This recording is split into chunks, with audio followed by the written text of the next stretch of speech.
like to recognize Detention Officer Martha Dominguez.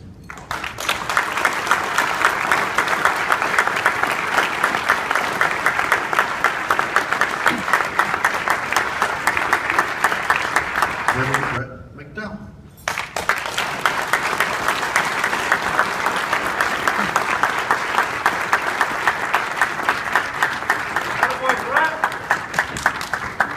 It gives me great pleasure to tell all of you that Chamber Member of the Year for 2017 is First Bank Yuma. Terry Freeman, please come on up. Local means something to us.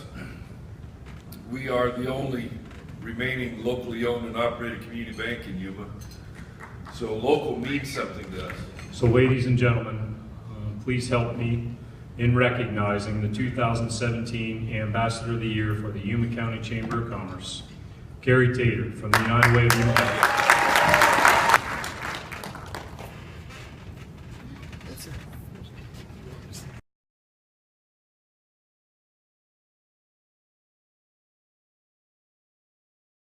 This was very surprising, but I would tell you that there's no doubt that everything I do is to better our community and really uplift girls and women to know that they can do anything that they put their mind to it and that they're meant to do something quite special and that I believe in them.